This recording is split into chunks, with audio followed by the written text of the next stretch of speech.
know what? When the Buddha started his campaigns, one of the things he used to do was he would go to a beautiful place like, well, he went to a place called Deer Park. This photograph here is in Germany, near a town where I used to live. And he would just hold up a lotus flower. And then he would just stand there holding this lotus flower for a couple of minutes, just to see if anybody figured it out. And one time he did that, and there was one guy way at the back and said, "Oh, I get it! Yeah, you're right! That's what it is!" And then the Buddha said, "All right, for the sake of everybody else now, I'll continue with my sermon."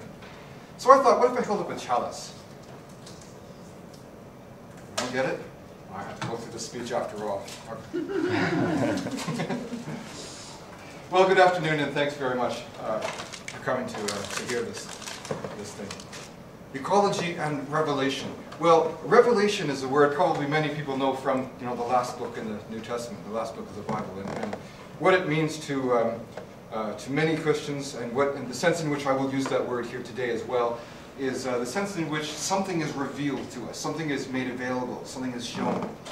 So the idea is, and this was true in the 1st and 2nd centuries AD when Christianity was putting its Bible together, the contrast was between a revealed religion, which Christianity claimed to be, and a mystery tradition, which were very, very popular in the ancient world, especially in Greece and parts of the Roman Empire at the time. A mystery tradition is one where the presence of the divine is hidden from you.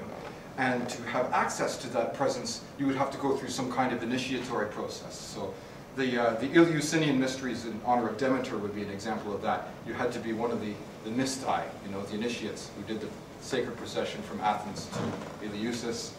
And then they went to a temple or to a cave, it may have been one or both of those locations, where they had a theatrical reenactment of the story of Demeter and Colruyt. Anyway, and then you were initiated, and then you had the presence revealed to you. But a revealed spiritual tradition, a tradition that is involved with revelation, is one where things are available to anyone, where you don't have to have some kind of special secret initiation. You don't have to belong to a club, as it were. You can just be yourself, be who you are, and the mysteries, now I can't use that word anymore, the mysteries, would be open and available to you, plain for all to see. So when I say ecology and revelation, I mean this. This is what is revealed in a spiritual tradition that holds the earth as sacred, such as, well, any number of ancient world traditions and a certain number of modern, present-day ones as well. Okay? So when I think of earth-based spirituality, I think of it as revealed spirituality, because the earth reveals itself to us, allows itself to be known by us. Here we can stand upon it. We can look upon it. I mean, what can be more revealed than the earth, It's right there beneath your feet, it's behind you, it's in front of you, it's to your left and right, it's above you and below you as well. So, what more and what else is revealed by the earth? That's part of my question for this talk. Now, for centuries, philosophers used to refer to the landscapes, the seas, and the skies of the earth as the wilderness, or the countryside, or creation, meaning the handiwork of God. The first philosopher to use the term creation in this sense was probably Boethius in the 5th century. He was a Roman philosopher and politician, and he fell from the good graces of his king. Basically, he was indicted in a plot to overthrow the Senate. He pleaded his innocence, but anyway, he was exiled to a jail in Ravenna and allowed to just sort of peacefully, quietly die. But in this jail, he wrote a book called The Consolation of Philosophy. So here he is in the most miserable of conditions. He's just lost all the wealth and power and influence and prestige that he had, gone from the very top of his society to the very bottom. What did he turn to for help? He turned to good old philosophy. Anyway, he wrote, and this is the way he used the word creation in reference to the earth. He said, "Creation is very beautiful. The countryside, a beautiful part of creation. In the same way, we are sometimes delighted by the appearance of the sea when it's very calm, and we look up with wonder at the sky. But," he also says, "we're not supposed to take creation as a source of revelation. We're not supposed to think of it as an object of moral concern, because not one of these things has anything to do with you, and you daren't take credit for the splendor of any of them. You are in fact enraptured with empty joys, embracing blessings that are alien to you as if they were their own. And moreover," he says, "excessive interest in the beauty of the world could be interpreted as a form of blasphemy," because then he says at the bottom of the screen there, "The heavens are less wonderful for their foundation and speed than for the order which rules them." So this attitude towards the earth prevails pretty well all the way until the early modern era. This is the way people in academia think about the Earth.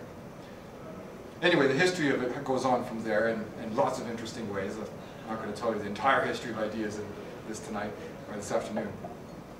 But let's just say that with the rise of the environmental movement in the 50s and 60s, the revival of earth-based spiritual traditions in Britain in the 30s and 40s, and then the introduction of Aboriginal ideas into the thinking of various American intellectuals in the last decades of the 19th century. Out of all that, there has come something resembling a consensus about why the Earth is spiritually important. And a lot of influential and contemporary writers say that the reason to protect the Earth from pollution and from destructive exploitation of resources is because the Earth is beautiful. It's the source of so many of our most important spiritual and aesthetic ideas and experiences. So it's also regularly asserted that an argument goes something like this.